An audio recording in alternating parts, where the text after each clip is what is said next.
yes, I'm going to say that I appreciate not just that they are trying to open up the tent and the coalition at an event that is very geared toward red meat, going on offense on immigration, right?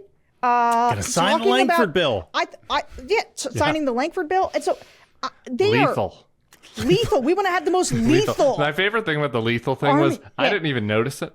I was just like, it was during the nodding section for me, and then I'm at MSNBC headquarters, and you're in Chicago, and I was watching it alone in a private little room. Then I went out to chat with people, and they're all like, "Wow, she was really going there with lethal," and I'm like, "What are you talking about?" Like 3 separate people said that to me, and I had to go back and look at the transcript. I was like, "Oh yeah, I guess she mentioned lethal." I was like, "So that was." What are we supposed to do? Throw books at our enemies, guys? Shaking the cages of the Democrats in there. I liked that.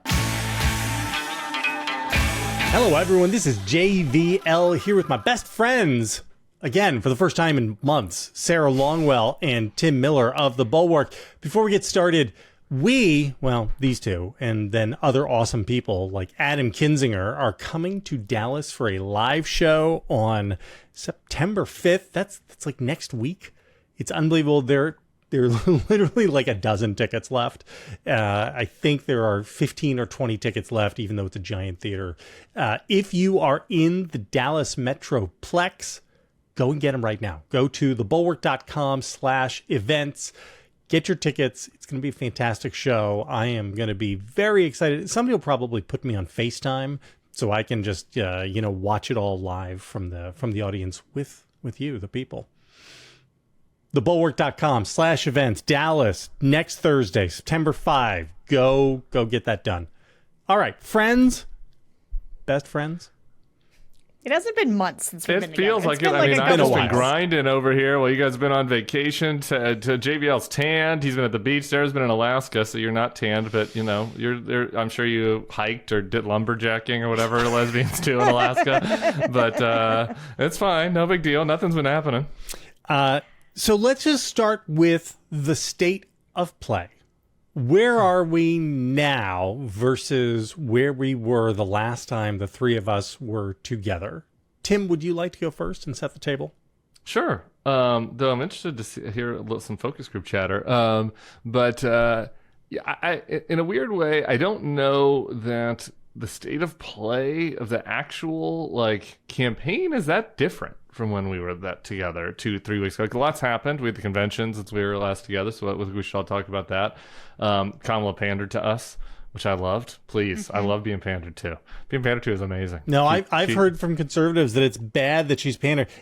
She's such a radical lefty that now that she sounds like John McCain, that makes it worse somehow. Because you can't trust you can't trust her. Yeah. Just a little compassionate conservatism at the DNC. Nothing wrong with that. A little compassionate patriotism. So that was good. I guess because this is the next level, and we gotta express our rain cloudy views, which I'm hoping Sarah has a better view.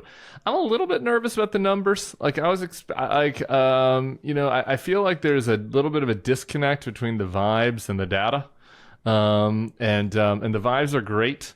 And, believe JVL wrote a newsletter that was like, Donald Trump is going to lose probably, which I got to take a triple check on it just to make sure it wasn't a guest author. And so I'm happy when JVL's happy. I'm happy everybody's happy. I think the vibes are going to continue to be high. And I think that the Kamala convention and Walls pick and everything that even things that I criticized or had mixed views on, like Walls, everything has worked out to solve the biggest problem the Democrats had, which is that the core people in the coalition are now excited. They're going to vote. Even some new people are going to vote. We've seen some good registration numbers among young voters, among black women in particular, among black voters over the past month. Tom Bonnier had a good analysis of that. So I think that the base problem is solved. The enthusiasm chasm is resolved. Kamala's positioning is good, and yet that takes us back to basically 2020, which we won by the skin of our fucking teeth. So that's essentially how I'd sum up my assessment of where we're at right now. Sarah? Ooh, I got a lot. Hit me. So let's start with the fact that I did. Fact check. July 31st was the last time the three of us were together. So it has been a month. So you should have a lot, and you should just go.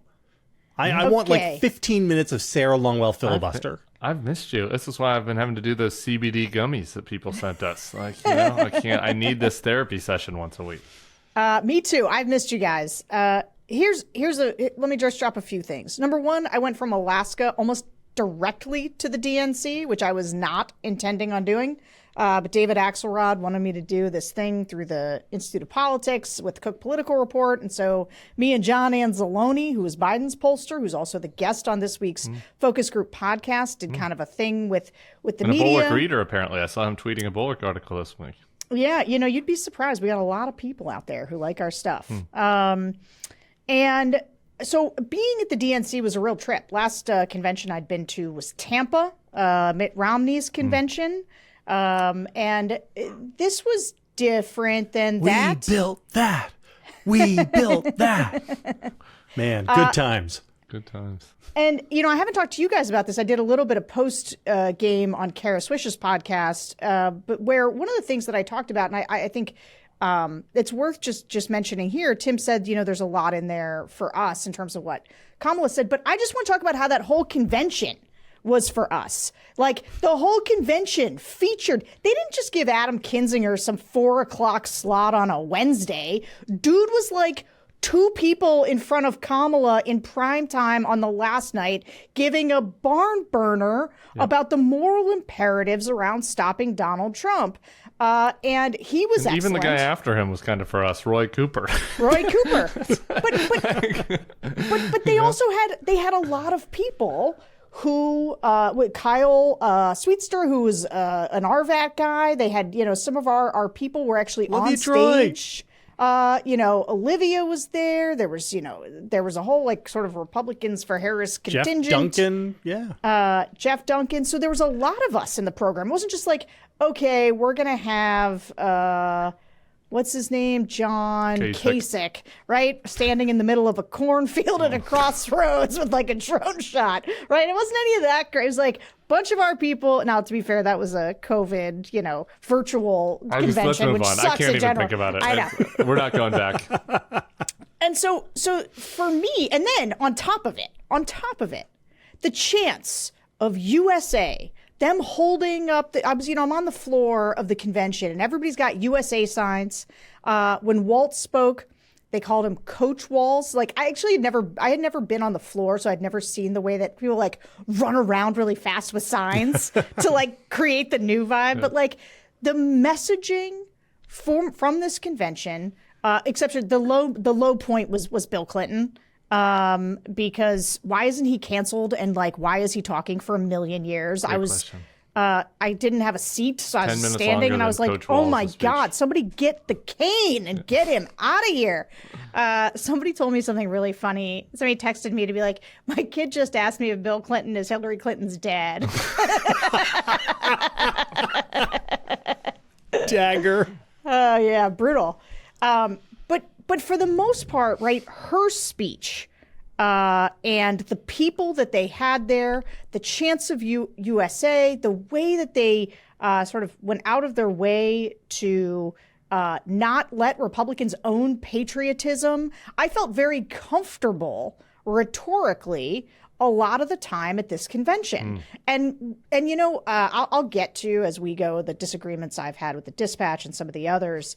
But one of the things, and Tim said this too, is that, yes, I'm going to say that I appreciate not just that they are trying to open up the tent and the coalition at an event that is very geared toward red meat.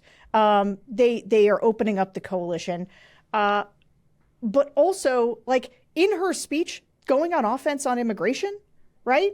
Gonna sign the Langford bill. Signing the Langford bill. And so they lethal.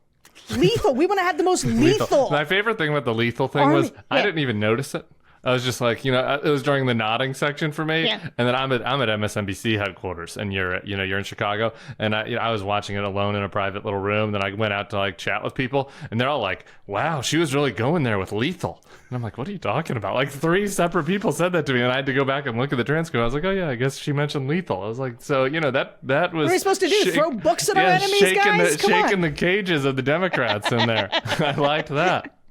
Yeah, what other kind of fighting force are we supposed to have? And so, anyway, I guess I just, I felt like for the first time, Democrats were really getting it. And Joe Biden did some of this. Like Joe Biden in his virtual convention, there was like faith, flag, freedom. Like freedom was like a whole theme that night. And they're just pounding it.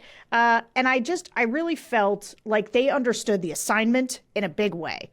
And I appreciated that. So why is that? What's wrong with that? Anyway, but I also want to talk about Tim's concern about the polls. Now, here's the thing. And I said this to the media that was there, and I think we understood this in a way that maybe only a few other groups who are really doing deep polling understood on the Dem side. And it's the reason that ultimately Biden chose to step down, is some of those people who had really deep information were going to him being like, "You, sir, are going to get crushed." Yeah. And he was going to get crushed. The problem for him was not really kind of even the RVAT voters. Like old white people were okay with him. In fact, those are the people that now we got to go reshore up, because they're a little bit of a problem now. But they were like hanging in with Biden. The problem was his entire rest of his coalition was bored and angry and disinterested, and they weren't mad enough at Donald Trump to get driven berserk like they have in the past. They were just actively pissed at Biden, and he was going to get killed. And the fact that and so this is the thing about polling. Polling struggles, it's the reason I like focus groups. Polling struggles to gauge enthusiasm. And it struggles to gauge. I mean, they try, right? Yeah. They do, and now, and the You have RC the movement. self-assessment. How likely are you to vote and stuff? Vote, But like, that's there's right. just the flaws of self-reported anything, Right. And that's why whenever nobody knows the answers, they're all like, well, it's all going to come down to turnout. Yeah. And it's because that is both true, but also like it's the big unknowable with everything. But I think what we can now compare is that turnout was going to be an extraordinarily difficult thing for Joe Biden to manage with the level of enthusiasm he had from his base. Now they've got the enthusiasm on their side. Their base is going to turn out. They're in an enormously much better position. Sorry, that's terrible phraseology. They're in a much better position now than they were before. And I think the fact that it doesn't show up in polling has more to do with polling and what it can capture.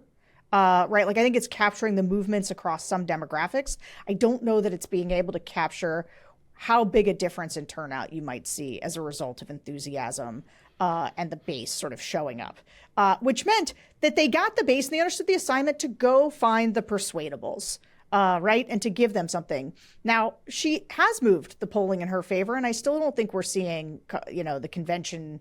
No, we don't really bump. have great post-convention polls yet. That's going to come this week, end of this week. Yeah. But also just like everybody should just kind of, get ready, because this is going to be tight as a tick no matter what. Right? I don't know. JVL says that Kamala has this in the bag. That's not what I said. Just fucking with you. Yeah. So Harris has returned us to the world of 2016 and 2020, which is what was required. And I think it is now basically in the bag that she's going to win the popular vote. I don't think it's possible for her to lose the popular vote. I think it was very possible that Biden was going to lose the popular vote. And so when I say that Trump is going to lose probably, what I mean is he's in the position of trying to have to cobble out an electoral college majority while in the course of losing by about 3 percentage points nationally. And that's doable. It's not impossible. But it is like drawing to probably an outside straight, right? So which gives you double the amount of outs as an inside straight does. It's what is it, like a 1 in 12 or 1 in 8 proposition, and that's hard to do. And if you hit it, I think you might be drawn to an outside straight and be on a flush draw. I think you maybe, might be a little better than maybe on a flush draw too. Yeah. But it's not impossible. But if it happens, luck becomes an element of it. right? It's you need extra help. You can't just do it on your own. And I am slightly concerned about the post-convention numbers. In order to feel good, I would probably want to see her in the neighborhood of 52% post-convention average. And because that's where she's going to need to be at 51% nationally in order to have like anything more than a 60% chance of winning the Electoral College.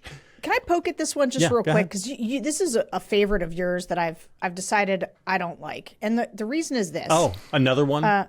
Sorry. We can get to some of the others. In this one, I just don't think that part of the reason that we start talking about the national number and the national percentage as like an indicator of where you need to be is because like, well, you're going to get so many more votes in California and all these other places, and that's going to drive up the popular vote, and so you need it. Like, actually, the only thing that matters is like, where is she in Pennsylvania? Like, I just want really good state level polling because I don't think that national number matters that much. Like, I only need a number in Pennsylvania, Michigan, Wisconsin, and probably Arizona and Nebraska. I understand that. But I know you if do. if I could just say the reason I use the national number is because there are so many high quality polls nationally that you could use the national number as a stand-in for the And that's the part I'm combined objecting version to. of Wisconsin, Michigan, Pennsylvania, et cetera. And I'm not sure we can. And so, well, I mean, it's an abstract, right? This is a way, like this far out, we don't have tons and tons of great numbers from all of those individual states. And so I think it is useful to look at the national number as a sense of, okay, well, if nationally she's at 51.5, then that means that she's probably like up 1.5 points in Pennsylvania, which puts her within the margin of error, and she's et cetera, et cetera.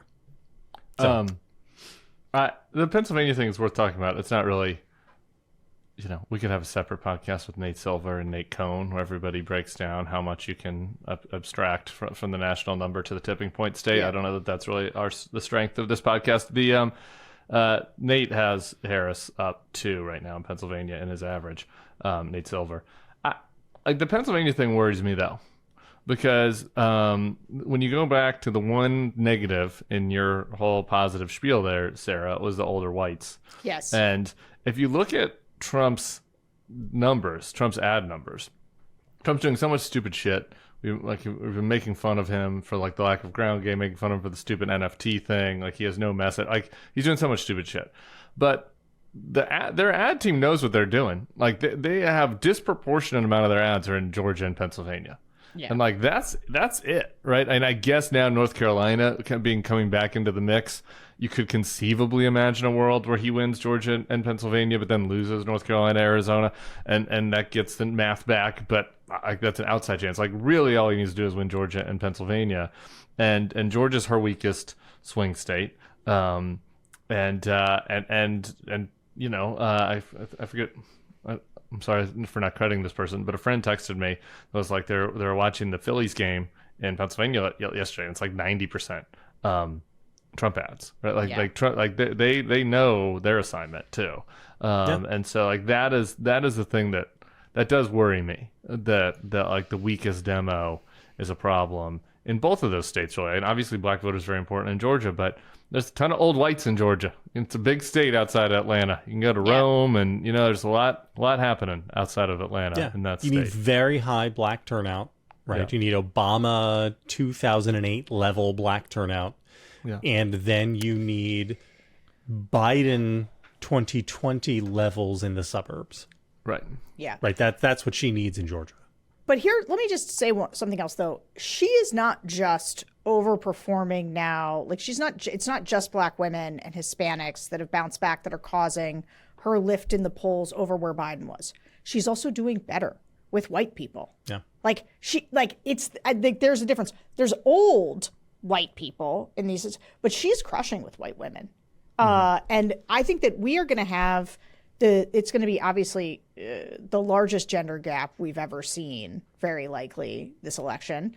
And it's going to be the first. I think you will start hearing people talk about like the boys versus girls election like nature of this election pretty soon, because the stratification is going to start to get out of control. But the fact is, Kamala Harris is weirdly doing well with non-college white women.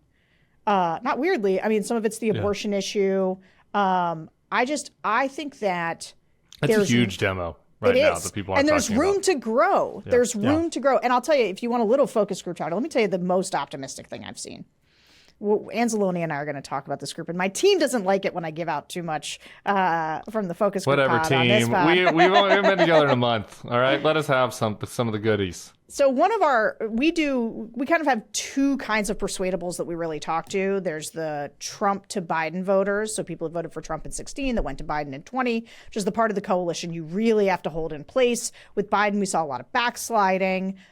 With Kamala thus far, we have continued to see like a lot of openness to her. There's a lot more of like, let me hear her pitch. I want to know more. But it's been positive, but not exclusively positive. She has some of the baggage still with those voters that Trump that to Biden, you has. said? Sorry. Trump to Biden. Yeah. The other group that we talk to in our persuadable category are people who voted for Trump previously, but who rate him as doing a very bad job or say that they are unlikely to vote for him again. And we did this one. It was a lot of two-time Trump voters. And this is one of the groups we'll talk about. And they were like loving what Kamala's bringing. And like, so these are people who voted for Trump and they were like, I like her. I had a negative impression of her. They sort of say the thing that I talk about a lot, which is that these voters did have a negative impression. They didn't see her, didn't know what she did. They're getting reintroduced to her. And you know what they like the most? The positivity. It's just like, you want to talk about vibes. They're like, one guy was like, this guy, like I watched the RNC convention. It made me want to go jump off a bridge. He was like one of the border bridges. And he's like, it's just nice to hear people talk nicely about the country. And these people voted for Trump twice. Yeah. All he's ever done is talk about what a hellhole America is. And they voted for him twice, but now they're responding to positivity. Well, let's talk about low info voters, right? Okay. So there is and one of the guys in the group was so interesting because he was like, you know what, guys, I don't care about politics. I don't like it. I get bored watching cable news. I don't care. But like I vote. And he was like a real good old boy, this guy. And he was like, and I like Kamala. She seems good. Like, and so there is a whole group of voters. When people talk about low info voters, part of what they mean are people, it's not that they don't have any information. It's that they like aren't that into politics. They don't care. They don't treat it as blood sport. And so they're going off of who's saying some stuff I like, who seems like not a jerk, like whatever. And these guys, anyway, clean sweep. Are they talking Kamala about her as in a the celebrity? Do you think they're responding to the celebrity aspect? No, to but her? they think she seems nice. Positivity. They think she seems competent. My one-person focus group of my mother called me this week, and she was like, I'm excited. She's not a Trump voter, right? But like going from like being a Republican to being like, one of us to being like, whatever, to being like excited, right? Like, so like, that's like one category more away from the people you're talking to. But like, yeah, I do think that there is just that dynamic is working for her for people that are not, broken brained by the tribal political wars. And so let me give you, just for Tim's sort of gloominess, when you get enthusiasm out of people, right? Your mom's going to talk to a lot of other people, right? And they're going to talk about the election. And your mom's going to be like, ooh, I like her. I am excited to vote for her. And somebody else who had previously been like, I don't know her, I don't see her, I don't know what she does, I have a negative impression of her, is going to be like, ooh, this person likes her, has affirmative feelings for her. And that is how you create a new environment. The fact that Kamala has changed the environment this much, has done this well on her reintroduction, I think is genuinely astounding. And I think the ripple effects of that. It? I'm not really nobody, and not certainly nobody on this There's podcast. There's upside there. I could have sworn. I'm with you. I'm not gloomy. I think that there's a misalignment between the data and the vibes, and I think the vibes should keep going, but I do not want the Kamala team, the PAC environment, the big donors, like the people to be like the pedal has to be on the metal. And I just totally. And again, I this is not even really a criticism of Kamala's team, because you had to pull this all together in 5 weeks. And like all this shit's very hard. And there are a million cooks and like you got to turn everything around. But it's just convention ended 6 days ago now, and like the ads that they have out there, like you're just okay. Like she's like, I want to see more nut cutting. Like I want to see continued, driving this person into the ground, and I just worried that there's a little bit of, like there was this big group relief, like okay. And so it's not as if they're not trying, they're not strategizing. It's just I'm guarding against that. Like there is, I think that's a little bit out of touch with the state of play, which is like her numbers right now are actually worse than Biden and Hillary's were at the same time, marginally. Yeah. Well, I mean, look, if the data doesn't catch up to the vibes over the next week and a half, then we should start to get a little concerned. Right. But by that point, we'll be at the debate. Guys, I'm still concerned. No. I understand. I understand. I mean, really concerned. Yeah. We're not trying to misrepresent. All of us are cautiously optimistic and concerned, just at various gradients. But we'll be at the debate by then. And that will be another possible inflection point for just the environment of the race. And can I say one other thing before the debate? So they've decided now that they're going to do a media interview. I saw a couple of people make this point on Twitter, and I just want to stomp on it because I agree with it so hard. I think doing one interview where you make the stakes very high for that one interview makes no sense. Like, just go do a bunch of media. And I'm not even saying go do a bunch of media because I think that I'm indignant about like they're doing. If they thought that their strategy, the fifth estate has a responsibility in our democracy. No, it's not that. I mean, like Donald Trump does nothing but like phone call into, but like whatever. I think that they should do 100 little interviews because I think it can help them. And I think that Kamala, and maybe like, I think you do this strategy when you're worried about your candidate's ability to communicate. And I would say I am genuinely, I've always said like, I think there's upside there, whatever, but I've always been nervous about her ability to communicate. And now I'm like, she is communicating extremely well. Her messaging is correct. Her delivery is excellent. She's been good, like off the cuff with report, like in the gaggles and like whatever. Like she's sharp. Let her go. Let's see her. I know. I don't get it either. I would sit her in a little room for an hour, do remotes into local TV stations and do like 10 different ones for 8 minutes apiece, and then just be like, oh, we're done with this, guys. Stop. Like, okay, we did 10 interviews. We talked to Joey Johnson at NBC in Milwaukee, and we talked to, the black radio person in Atlanta, and I really don't get it. And I'm with you. Totally as a strategy thing, not as an indignant thing, or not that I even give a fuck whether or not she does it. This show is sponsored by Lumen, the world's first handheld metabolic coach.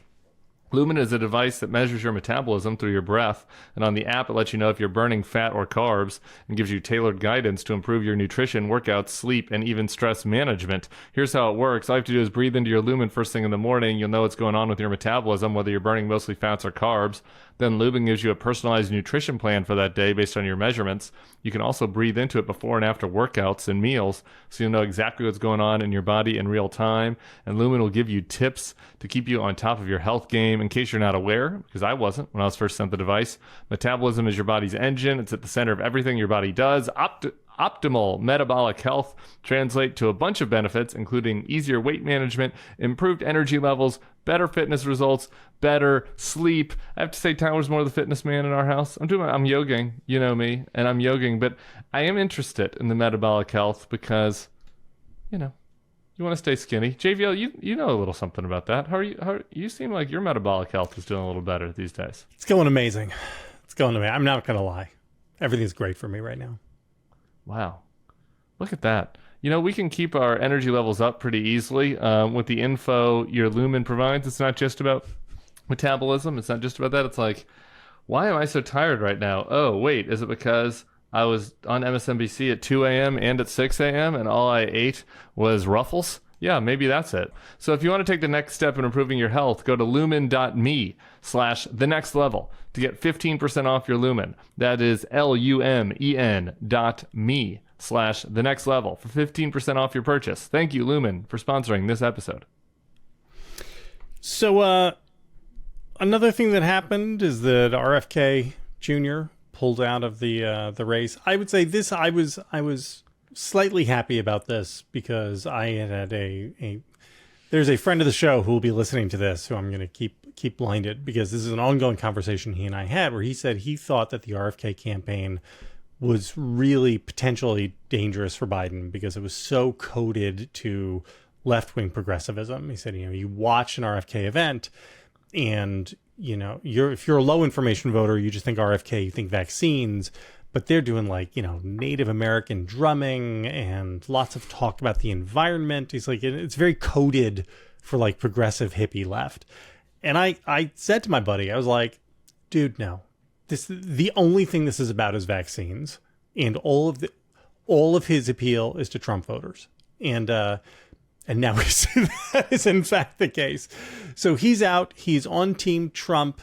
He and Tulsi Gabbard, who is another really person of outstanding judgment and intelligence, are roped in on the Trump transition team. I'm Ron Burgundy. Yeah, well, it's conservatism. It's conservatism. It's important. It's important. If you care about conservatism, you want to make sure that Trump's in there, because it's all about the policies. It's all about personnel. It's not really about the mean tweets. So you want to have people in there that are going to put in good, solid conservatives like RFK Jr., who's going to ensure that the staffing is people that mostly... Did you see RFK's 3 main issues for why he's for Trump? I love this. No, tell me. Number 1, censorship. So big. The Biden censorship regime. He's being so censored that he's on every media outlet he wants to be, and he has huge followings across social media, but he feels censored. And incidentally, Donald Trump the next day said that you should be jailed if you burn the flag. But that's not really censorship. That's a different kind of censorship. Censorship is really all about vaccine censorship. Yes. It's not. It's not about political censorship. Isn't even really about censorship. It's about people censoring you in the public. You can't be criticized. It's about being criticized too harshly by the elites. So anyway, censorship, vaccines. He called it children's health. Yeah, vaccines, very important. And number 3, ending the Ukraine war. So conceding to Putin. So that was it. So you want the person that's heading out the transition to be laser focused on bringing people in that are going to make sure that children do not get vaccinated and that Putin is given whatever parts of eastern Ukraine he wants. And that's those are critical conservative values that Trump policies. Where is Nicole in all of this, and her bank account, more importantly? Nicole Shanahan? Yeah, did she come? Was she one of the players to be named later in this deal? I saw this fucking interview with her yesterday or 2 days ago, where she's talking about how if Kamala gets in, then we're going to go through the Great Famine, similar to the 1960s in China. Yeah. And these people are batshit, and they're just totally off their rocker, and it's an insane group. Do you not worry though, just a little bit, that had he just been an egomaniac and stayed in, that it might have ended up helping us a little bit? I do think it was going to end up helping us a little bit, and here's why. I actually think that a lot of the sort of RFK curious Dems, I think that when Kamala came in, she wiped those people out. They immediately got on side. So I just think what was left of the RFK curious types tended to be kind of Trumpy people, but who didn't like vaccines. Right. I think that was most of who was left. Or maybe they've got some of that weird, wellness is their big thing, and, supplements and weightlifting and ball tanning. I don't really know. Pro-steroids. Yeah, well, so I told you, I'm sure I've told you guys about the group of Don't get women. MMR boosters as a child, but do as much D-ball as you want. Yeah, I did that group of women from Arizona who were Trump folks. What are you laughing at? Me being funny. There was a group of women from Arizona that we did a focus group with, and they were out on Trump over abortion. And they were all RFK curious because they saw the through line of bodily autonomy, right? That RFK was pro-choice and also pro not having to put a vaccine in your body. So there was a way in which he sort of made sense to a certain group of people. But those people tended to be Trump voters. So I do think there was a world in which he was pulling some group of people away from Trump. Okay. On the other hand, I don't think him getting out of the race is going to be a massive shift. In part because I think already RFK had sort of dropped down to a much smaller percentage of the race. And also a lot of these RFK curious types who are MAGA, they're also like not reliable voters and they're kind of weirdos. And I think, Dems getting their people back. I think it's not a huge deal. Yeah. I think it's not a huge deal. And the other thing that you have to consider is what if like you're an RFK voter that's maybe gettable for Trump and I don't know, you're driving around and then you see a beached whale on election day. Yeah. And you decide that what you need to do is decapitate it. And then like put it on your car and and on drive top around of your with it. car, a decapitated whale head, and then bring it home and show young children the decapitated dead whale head. Like that's like, you can get easily waylaid if you're kind of into that sort of thing. Yeah, I look at this and part of me thinks what should be a wash on this is the insanity of Trump's coalition. Yes. Because that drives people away. That's right. Well, Sorry, I internally, wanted to make that point. internally though, right? So you have RFK, who's like, I'm with Trump because bodily autonomy and I'm pro-choice. And then you also have all the evangelicals who are like, it doesn't matter what Trump is saying as he's throwing us under the bus. We just got to trust that he's going to be with us on the policy, right? And at some point, I think a few of those people probably decide, I'm going to stay home because... These people are freaks. They are freaks. I don't know. I think it's probably a wash. Yes, go ahead. Did you see that poster that's going around that's like Unite? It says Unite. And it's a big picture of Trump. Then there's Elon, there's Tulsi, and there's RFK. And I guess J.D. Vance is on there. Yeah. But let's forget J.D. Vance for 1 second and think about everybody else in that photo. Do you know what they all have in common? They were Democrats. They were Democrats! But They no! also all agree on everything. What are we uniting from? Like, you're all a bunch of red-pilled cranks. It's the cranks have all united together. You have a cranky little ship, that you've all gotten in, where you can talk about how you don't like the other elites, because you're all fucking elites and all rich yourself, but you don't like the other elites that didn't invite you to the right Hamptons party, and you're going to complain about it and, like, make it seem like you're being censored. Like, that's it. That's the team they've put together. Yeah. Donald Trump, easily the most normal of those people. Let's rank. Okay. If you had to live on a desert island with somebody from that poster, 100%. Elon, Tulsi, 100% Trump, RFK, or JD Vance, who do you live on? 100% Trump. No, How could it be anybody but that? If we're on a desert island, I'm going with Tulsi. I don't know. I mean, Ooh, getting spicy on Sarah's desert island. Wow. I was also thinking be on a Tulsi. desert island with Trump under no circumstances. Not a desert island, because we don't want to take into account like whether that they could like gather food for you and everything. Like you're at a spa, you're at a resort somewhere, but you're stuck there. It's like a dystopian future. Still Tulsi. Tulsi for you. I think Tulsi. The thing that just jumps right out to me is that JD and Elon are last. Like, I think JD might be last. Elon is the only other one that I would consider to be last in that situation. Yeah, but I think absolutely. JD is last.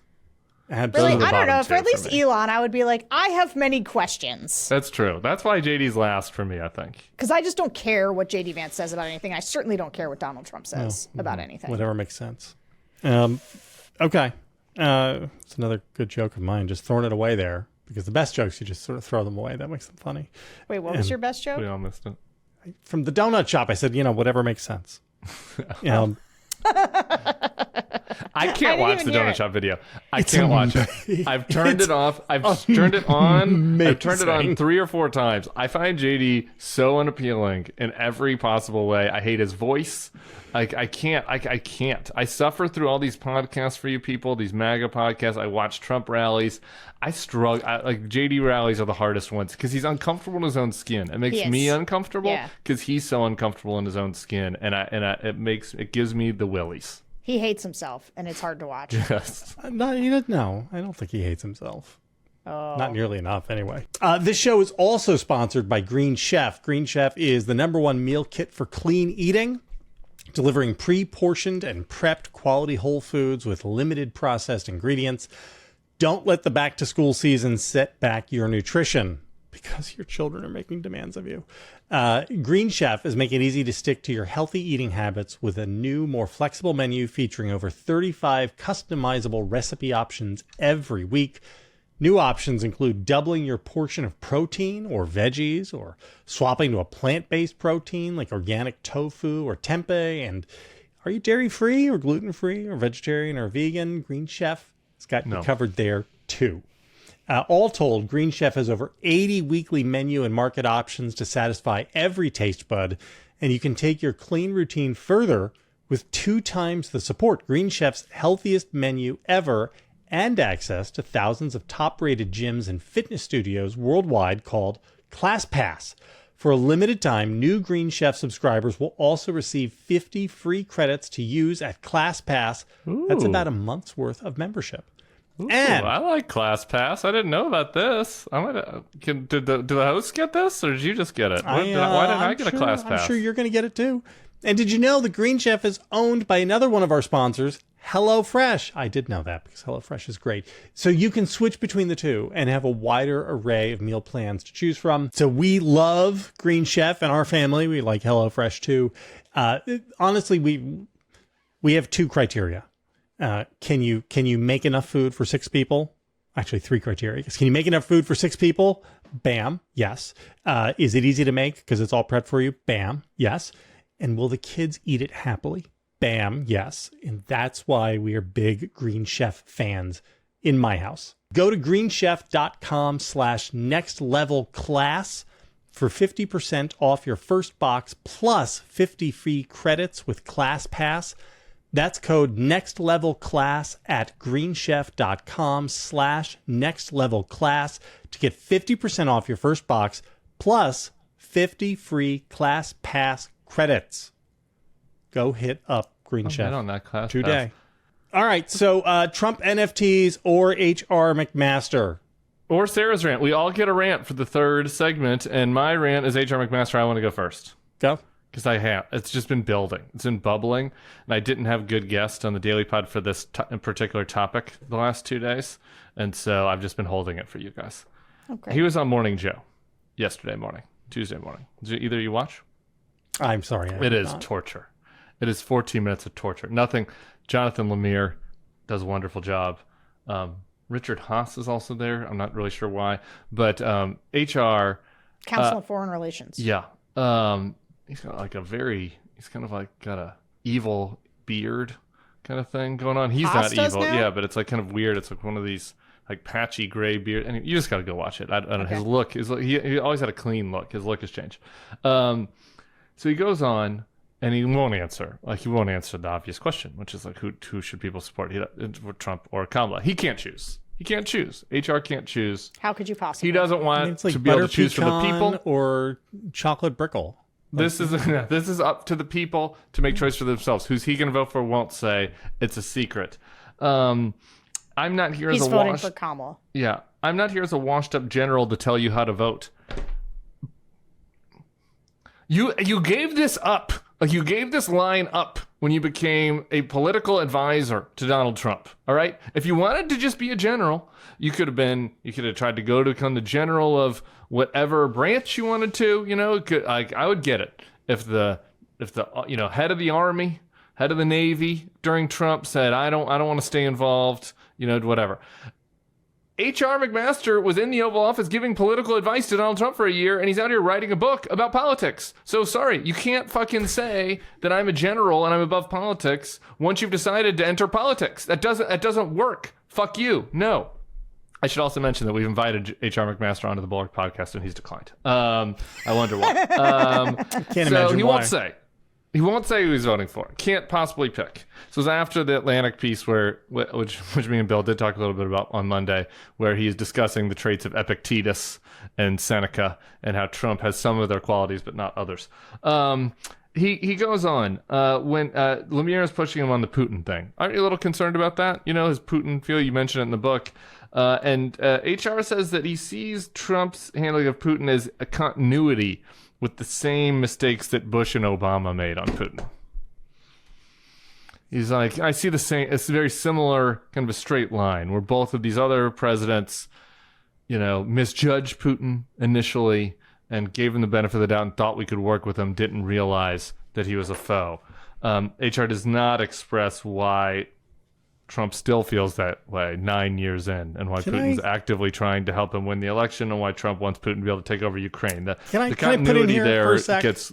What's that? Can I just put in here for a sec? Yeah, please. I mean, just as a substantive matter, the problem, right, the mistake of the Bush and Obama years was that they did not realize that Vladimir Putin was a dictator and wanted to be a dictator.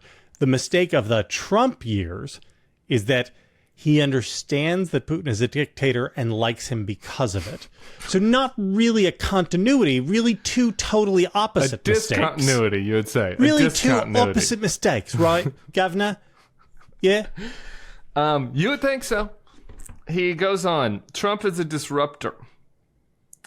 And a lot of things need disrupting. The question in front of us... The peaceful transition of power. Yeah. The question, the philosophical question that HR wants everybody to consider is, how do you balance, taking somebody that's a disruptor that is also at times his own worst enemy, who's going to disrupt things poorly, with against somebody that's not a disruptor and is going to sort of continue some of the institutional morass that has plagued us over the past half century. Like the peaceful transition of power, which we have been doing over and over and over since the fucking Civil War. Yeah. And isn't it about time we broke out of that rut?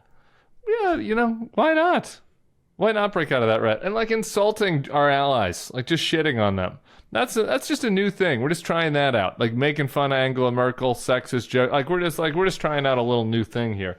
So that's the question for HR. He can't answer it. He's just here selling a book to present these sort of big think ideas in the spirit of Seneca for us to sort of discuss around the, in a sort of Aristotelian? No. How do you say that? Aristotelian. In an Aristotelian manner, just kind of sit around, raise these issues, think about them, bat them back and forth, talk about the ways that Trump matches the Platonic ideal versus the ways that he doesn't. And who needs to come up with a solution, because it's all about the journey. So that was HR McMaster on Morning Joe. I literally almost broke the television. I was contemplating throwing something at the television. It is disappointing that he's too afraid to go on the Bulwark podcast. You get these guys that you think, they've been in war. I would be scared shitless. I'd be pooping my pants in Fallujah, for example. Not interested. Even holding a gun makes me scared. These guys, that doesn't scare them. Minor pushback about their opinions, challenging their opinions, being challenged at all. That is what drives fear into their heart, I guess. Having to make a political choice. I think he just realizes he's not going to sell any books on the Bulwark podcast, and so why put out the effort? Our audience is not going to say, "Oh shit, you don't man, think there's some people that would be interested in reading the HR McMaster book on the Bulwark podcast?" I do not. Oh, I do. Come on. Really? Yeah. Sure. I think our Jim audience Comey, by the way, also... shout out to Jim Comey, clear-eyed, endorsed Kamala Harris, no hesitation. That's what we're looking for. Sarah, Jim Comey. What do you think of this? So, as somebody who has spent a very great deal of time thinking about former Republican officials against Trump, and a great deal of time on the internet criticizing people in the vein of HR McMaster, where are you on this? Well, I'm going to use Tim's thing to lead into my thing. Great. My own rant. But I will just add on the generals in particular. Tim makes a point that I have made in the past that I think is crucial, which is that Mattis and McMaster and Kelly, they chose political roles. And so to sort of hide behind the general thing now and to say, well, we shouldn't be political is absurd. The second thing is, to the point that Tim's making about how scared he'd be in Fallujah, what is wild to me about the generals is that these are people who have themselves put their lives on the line for our democracy. They have taken the lives of young men and women and asked them to sacrifice for this democracy in this country. And it frightens me, genuinely frightens me, that then they cannot be clear-eyed about what it means to protect the country rhetorically with the power that they have now as people who have been both political and served the country in uniform, to be able to just simply articulate the threat, which brings me to my rant and my thing. Because, I'll be honest. I want to just talk to you guys. If you weren't following, and I understand why you wouldn't be. Understand why you wouldn't be on Twitter following the back and forth. It's very difficult to follow now on X. X does not, the X and Twitter always was never like the best place to have a nuanced debate. But what gets really hard is when, you try to have a back and forth and like suddenly, and then other people jump in, and before you know it, you're all over the place with what you're saying. But I want to read the quotation that got stuck in my craw in the first place. But before I do, I want to tell you, I'll just admit that while I was in Alaska, I was doing a no political tweeting like moratorium. Like I was trying to take the time. Was that nice? I broke it once for like Sarah is censored or whatever, that person who was specifically kind of attacking our project, and I felt the need to respond. I missed that. I'm sure that Sarah is censored is great. I'm sure all of these influencers are really awesome, are really smart. It was a very dumb critique. It was like, do you know that they what was it? She was something about putting our name on the ads. I was like, we do put our name on the ads. Yes, we do tell people who we are. Yeah. We are open about the thing that we're doing. But anyway, I had read, one of the things that I had sat on and not done anything with is I had read Jonah's response to David French's endorsement of Kamala Harris in the New York Times. So David French endorsed Kamala Harris. Good on you, David French. With an excellent, and David, listen, David's reason is different than mine. So David was making an argument about how you sort of have to defeat Trump in order to save conservatism, which is not my stated goal in itself. But I understood David's argument.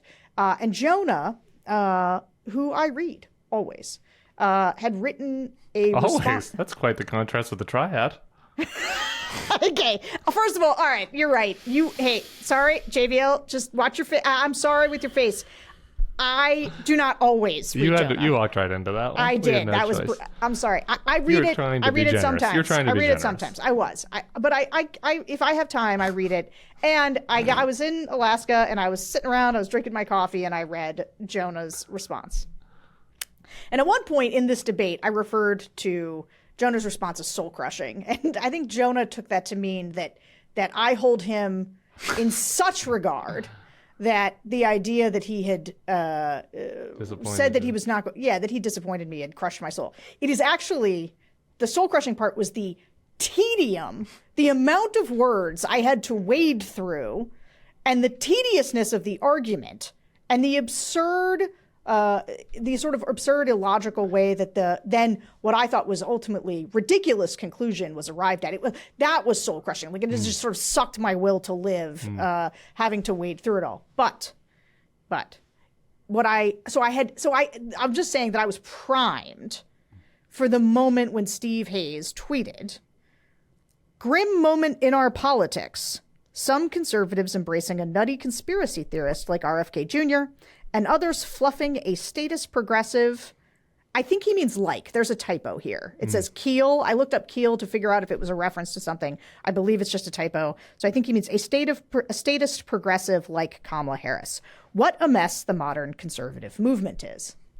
Now, statist. Also, you know what fluffing is, right, Sarah? Because this is an industry term. I'll be honest. Now that you're saying it, I do know what it means, even though this entire time, as is per usual for me, I just thought it meant like a kind of a lame puffing fluffing up a pillow. No. Yeah. That is not what the term fluffing refers to. Right. Yes. Now that you say it, I'm familiar with what the term is. Just want to make sure you understand the exact nature of Steve's criticism. Yeah. So here was the reason I got, and I'll just say, it is not usual, I think, for folks from the Bulwark and folks from the Dispatch to sort of get into it. It's not unheard of. Me and Steve have had multiple podcasts back and forth. Sure, and I think those were like, hey guys, like we're gonna sit down where nobody's popping off, right? Because we recognize that there's overlapping audience, lots of people have lots of history, and so I'm usually not the one You to aren't. go around So I was popping off. noteworthy.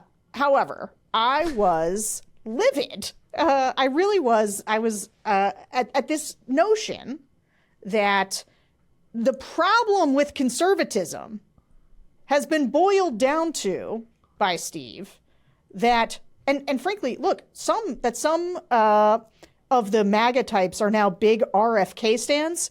That's a problem and also a logical extension of the whole party going Trump, right? Is that now, like, then they just get weirder on the continuum and There's they a go cause over and to RFK. effect issue here. There There's is with the RFK thing. Yeah. But that the idea that the grim state or the modern, the problem with the modern conservative movement, that it is us, because it was, just to be clear, he's probably talking about a lot of different people, and it could range from, sort of a Jen Rubin type or some of the sort of, I don't know, Lincoln Project people. But I suspect he doesn't care about them as much as he cares about, or like is as close to the people sort of on the Bulwark side of things, right? Because could have been talking about Jeff Duncan. He could have been delivering an attack on former Lieutenant Governor Jeff Duncan of Georgia. Or Adam. Sure. Could have been met Adam. But I suspect it was more like you guys and Bill. Sure. And whatever. Here's the thing. This notion that the problem with the modern conservative movement has anything to do with us doing an analytical assessment, really, of Kamala Harris's and the Democrats' convention, because that's what he's reacting to. It was post-convention. To say, as we did in our analysis up front, that there was much to recommend the way that Democrats handled that for precisely our types of people who have been, whether we have been defenestrated from the Republican Party, whether we've walked out, but whatever it is, we have left for what I think are very good reasons, and reasons that are not lost on people like Steve and Jonah. And so the fact that we are interested not just in sort of sadly being marched along in just so sad that we must vote for Kamala Harris because Donald Trump is a menace, and we're not constantly sort of self-flagellating over that. We're fluffing. No, we're not. What we are doing, or let me speak for myself, and you guys can tell me whether or not I'm right. What I am doing is expressing enthusiasm at the fact that Kamala Harris seems to want to win this election, that she is doing the work to broaden the coalition, to bring people in so that she can defeat Donald Trump. And what I do not understand, so like this back and forth spawned several additional think pieces and some weird attacks. I was attacked by Eric Erickson, though not by name, although I am just going to throw in that Eric Erickson, in his attack, he accused me of, or he didn't, again, unnamed, but suggested I was bullying people into supporting Kamala Harris. That it was, am I bullying? I think not. Maybe people need to be bullied, but sure. Well, sure. But in the middle of his rant on this, he talked about how could he support Kamala Harris, because Kamala Harris has done nothing but climb the ladder of power since the moment she got up off her knees in front of Willie Brown, to put it bluntly to you. That's also a term of art. Yeah, I know what that one means. Thanks. I got that one clearly. And I just want it doesn't mean genuflection. No, it doesn't. Yeah, that's a different kind of thing. Sometimes people can throw the term misogyny around, or they can overemphasize the degree to which, people sort of hating women can influence. That, to me, very blatant misogyny in there. And this is on top of Eric Erickson during this rant talking about how he's given Trump money, and probably more money than you, listener.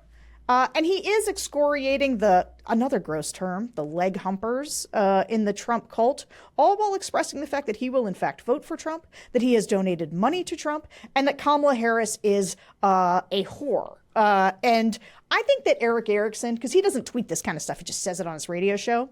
I'm sorry. I think that is gross and despicable, and not any way to talk about anyone in these conversations. But anyway, at the center of this debate, I want to say something clearly, because in the spawning of all of these additional pieces, one by Nick Cottagio over at the Dispatch, which isn't a bad piece, I just think he gets it wrong, Our friend Damon Linker wrote a piece, also good. Also think he kind of misses the point because there's a lot of sort of navel gazing in these around the role of journalism versus activism, and everybody's sort of trying to make our arguments for us, right? They're trying to say, I think Sarah's saying this and Steve is saying this, and they're trying to square a bunch of circles that can't be squared in them. But my issue, just to speak for myself and to say it very clearly, is not a problem with Jonah and Steve or Eric Erickson, who has called Trump an extraditionist and said that he should have been impeached right after January 6th. It is not a problem with them not being out there constantly saying, vote for Kamala, vote for Kamala, vote for Kamala. My problem is precisely with the fact that I think their analysis is incorrect.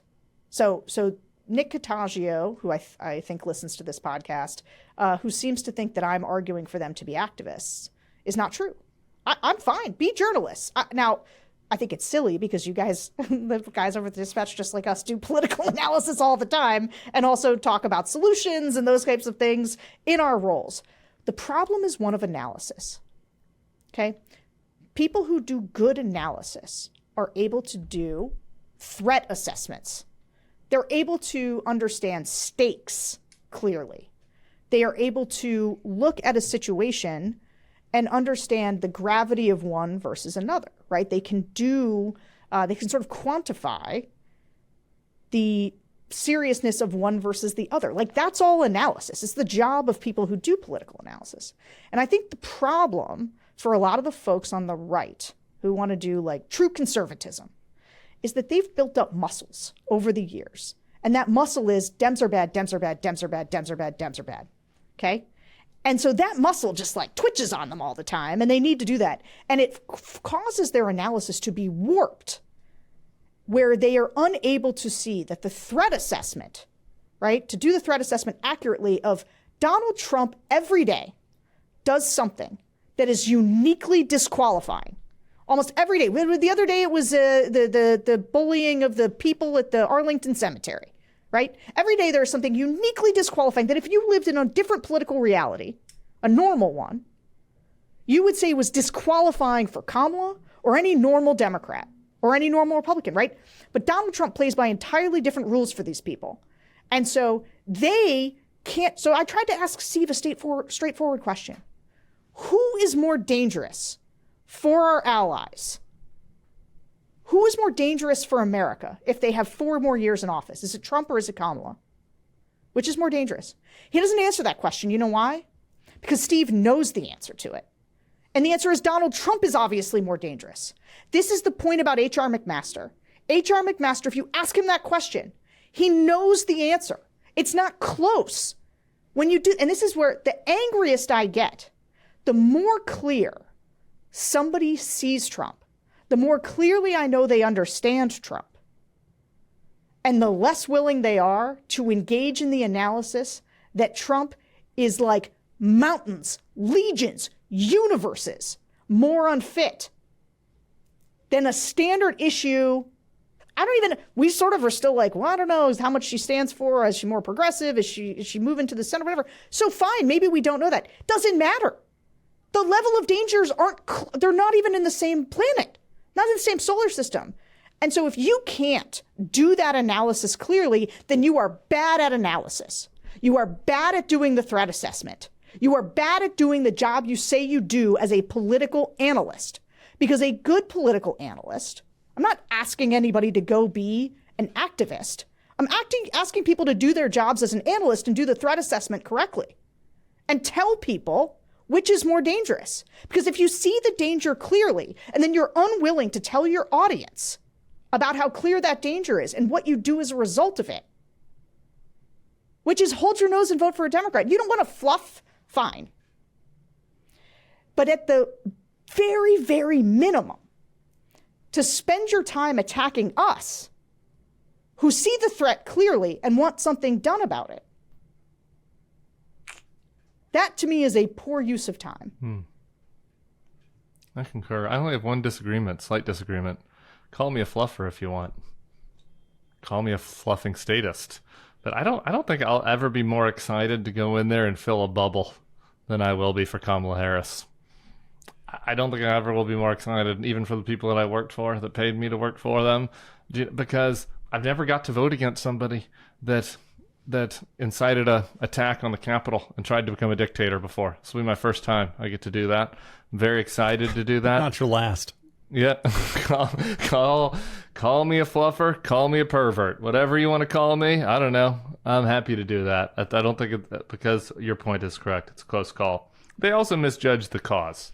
Well, that's the other thing. It's just like the cause, like if you are bemoaning the conservative movement, if you care about that, like the people who are responsible for that are not the RFK people, or not either of the people that Steve mentioned. It's not the RFK people or the Never Trumpers that are for Kamala. It's Donald Trump and the people that apologized for Donald Trump and excused him and allowed him to take over the party. Which was my first response. That was my first response that I made. Okay. JVL, do you have anything to add? You wrote a newsletter on that. I noticed that Sarah read it. No, I didn't. Yes, you did. I wrote a newsletter about something entirely different. You wrote an I have entire nothing to say newsletter about just any of this. subtweeting me and telling me to leave it alone. I love it. You're allowed to get so mad at people. But here's the thing. I will mostly let this stuff go, like when it's not this part of the campaign. Like we're at this part where, and this like drives me crazy when people try to abdicate on the importance of what they do. They're like, what does it matter? It's like HR McMaster. What does it matter what I say? I refuse to respond to this. And it's like the whole point of what we do, the whole point is that we provide analysis in order to help people understand what's happening in politics and to think about how to make the most informed choices.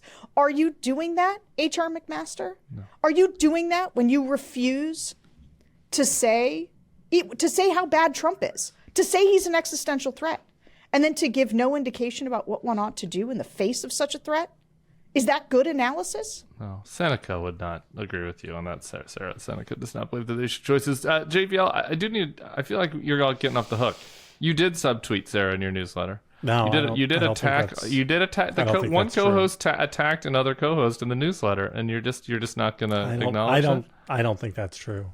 I read it. I clutched my pearls. I was reading the newsletter, and I was like, JVL's making some good points, and then the final line was like, and stop wasting your time tweeting about this. Period. And I was like, well, shots fired from JVL.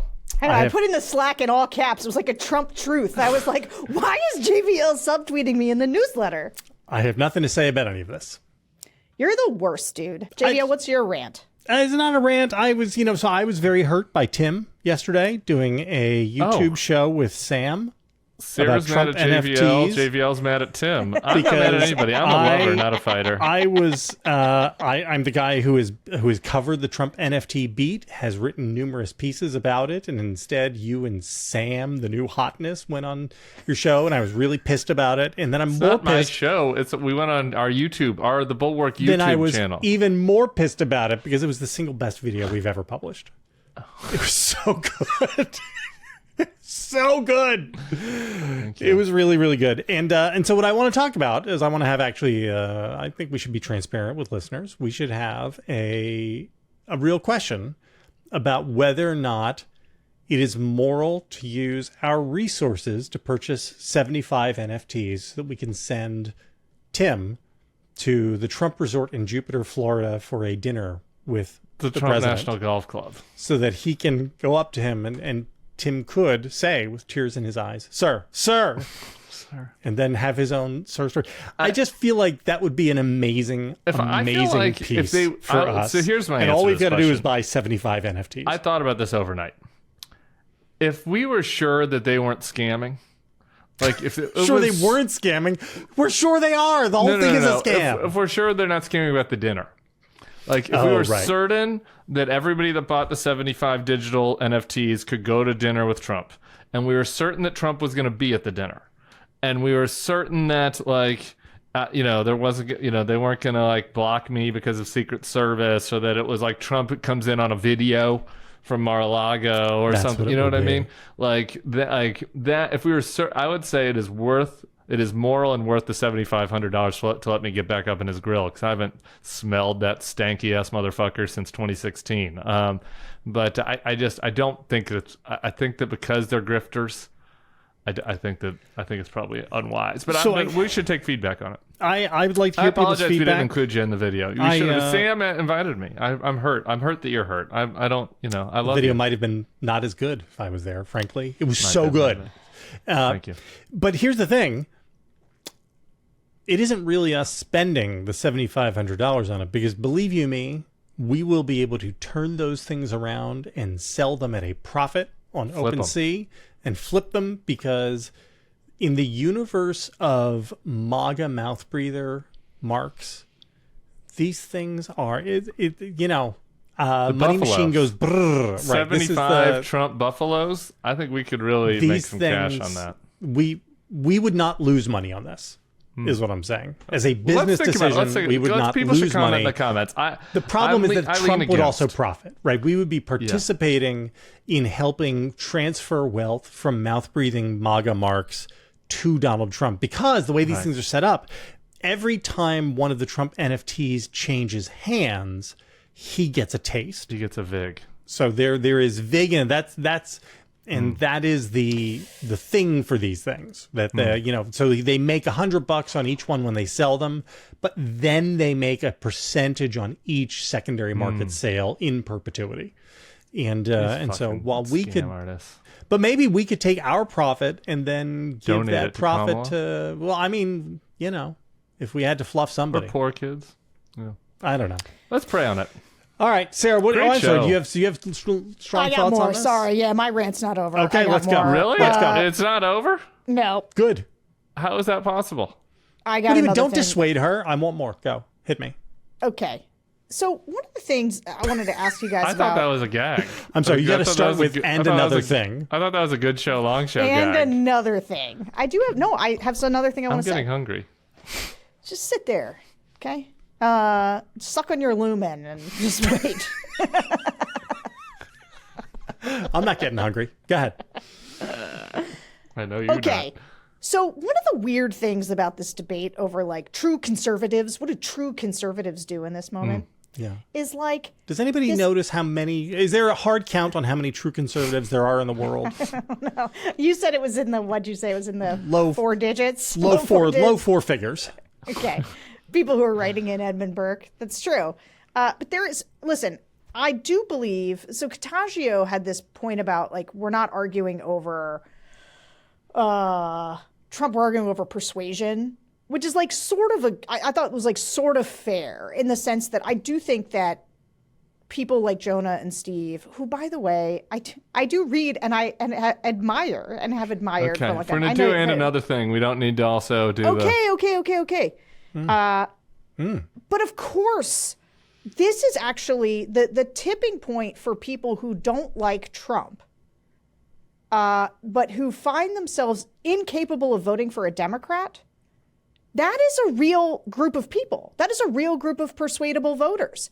And the ones who tell themselves, but Democrats are worse, are both wrong and a meaningful slice of the electorate. And I think that when people who speak to those people give them permission to believe that, and by permission, I mean they build a permission structure by those people being like, oh, I admire this other person, or I like this writer, I like this thinker. And whether it's Steve and Jonah saying sort of nothing, and then Erickson actively, like you can sort of paint a Pebblestone like little walkway from I'm anti-Trump, but I'm going to vote for him, with a bunch of these thinkers. Like you can go from Steve and Jonah over to Eric, Brit and then you Hume. go from Eric to Guy. Brit Hume to Rich Lowry, who wrote the most insane piece in the New York Times saying that Trump should use Trump, a man of character, should No, use he should attack Kamala on character. character. No, I know. I was joking on that part, but he should. Yes, that Trump from his thinnest of glass houses should be throwing stones at Kamala Harris's character, and that this is his advice to him on how to win the election. I wrote about that yesterday. I'm not sure if you read that piece. I Sarah. didn't. I was too mad after the other one that I read. But here's the thing about Anyway, so these permission structures, they matter. And they matter to us, whether it's sort of the Wall Street Journal editorial page. Yeah. They all work together to create an intellectual space that serious people take seriously. And so if you don't think that you play a role in that, building that permission structure because you say all the time how bad Trump is. Well, these people also believe Trump is bad. They also believe he's bereft of character. What they need is for people that they respect intellectually to say, and that is why, with the stakes as high as they are, with the threat being what it is, with the level of just the fact that this guy doesn't engage in the peaceful transfer of power, which is, by the way, about as conservative as it gets, guys, to preserve the peaceful transfer of power. At the highest level, this guy doesn't represent anything conservative. Yeah, you could probably go ahead and vote for the other person. I can totally see why you'd do that. And in fact, I will too.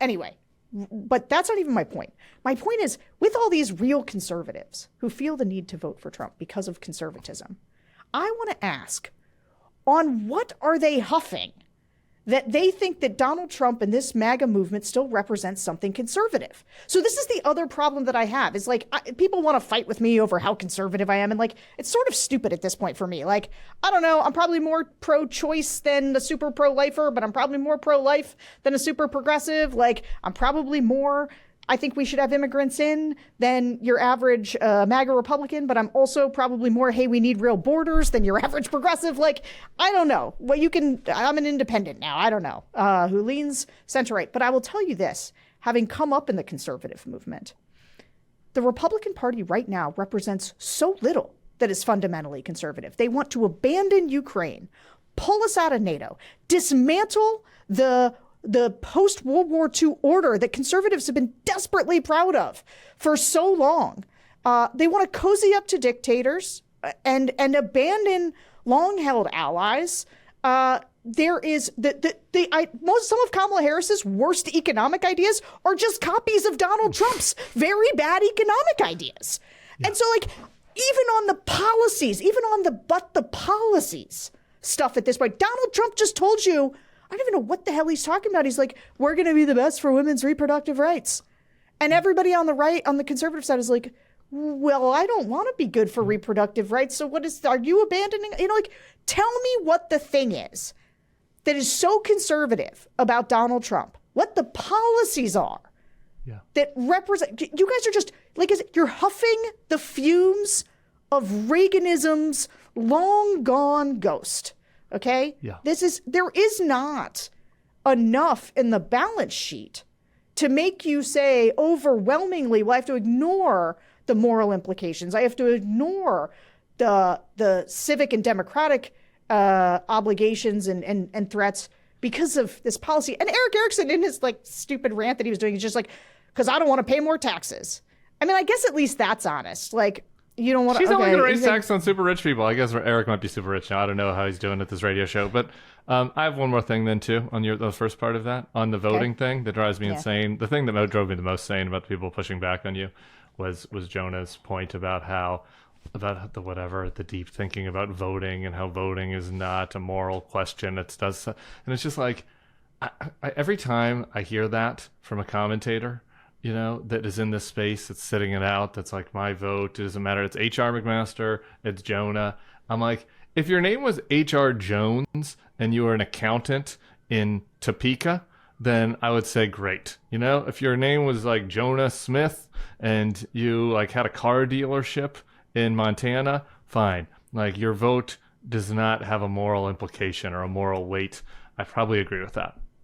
But like, you're a fucking paid commentator. You're paid to tell people what you think. The whole point of what you do is to tell people what you think. Tell us what you think. Tell us who you think is better. If you want to write in, he lives in DC. If you want to write in whoever the hell you want, Peggy Noonan in DC, great. Write in Peggy Noonan. Write in your dog. I don't care who you write in DC. But to your point, like the persuasion question, you are talking to people, the readers. You have readers and listeners and viewers who live in Atlanta, who are going to actually fucking matter, whose vote are actually going to fucking matter about whether the guy that tried a coup becomes the president again.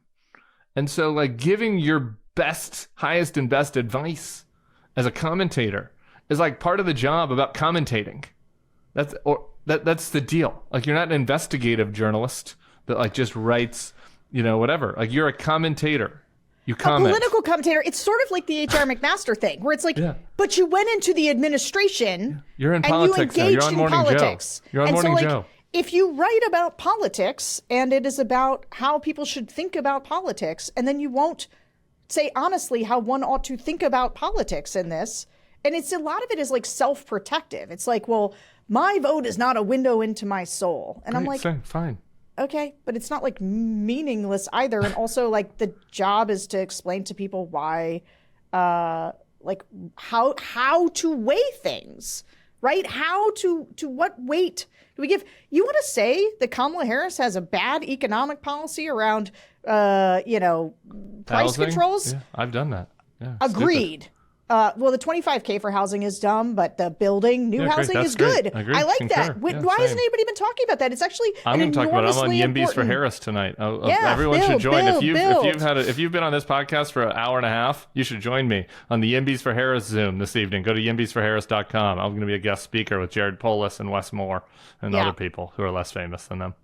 Okay. Well, that's like an actively good policy. I'm going to talk about the fact that I think that's good policy. And I was in a room full of reporters. They asked about Kamala's economic policies, the 25K for the housing and about the tips and the what. And I was like, they're stupid. They're stupid. And they're popular because that's what populist economic policies are. They are things that are often popular with voters, but they are not good actually when you like do the economic analysis around them. I'm happy to talk about that anytime, and you guys can yell at me for it. Oh, last thing. All right. And another thing, but last thing. We just got off a whole news cycle where everyone was mad at us on the left. All the Democrats are mad at us because we were saying Joe Biden should step down. And that, if nothing else, should represent the fact that we are not like in the tank for somebody just cause, right? We weren't just in the tank for Joe Biden. Like, we think Donald Trump is a threat, a serious enough threat that we wanted to figure out who was going to give us the best chance to beat him. And we knew it wasn't going to be Joe Biden. And so that is not fluffing. I continue to be grateful that Kamala Harris seems to want to beat Donald Trump by appealing to the swing voters that she's going to need to do it. That's actually a key mark for me in Kamala's column over Steve's. The Kamala's trying to beat Trump and Steve isn't. So yes, that's like 1 point for me on the Kamala side of the column. I have nothing to say about any of that. Okay. All right, guys. Good show. That was kind of short. Long show. Was that long? I don't know. Was this the longest show on record? This is a long show. But, again, this is the first time in a month that we've been together. So it's good. I hope you and I have something to talk about on the secret show, Sarah, which is what I'm going to tell everybody what I actually think. Poor Sebastian picked the wrong day to book a train after work. Yeah, that's tough. The train's Wi-Fi is notably reliable. Very reliable. I'm sure if this podcast is up late, just blame those statists at Amtrak. The fucking statists, Hate them. Guys, we'll catch you next week. Bye. Bye.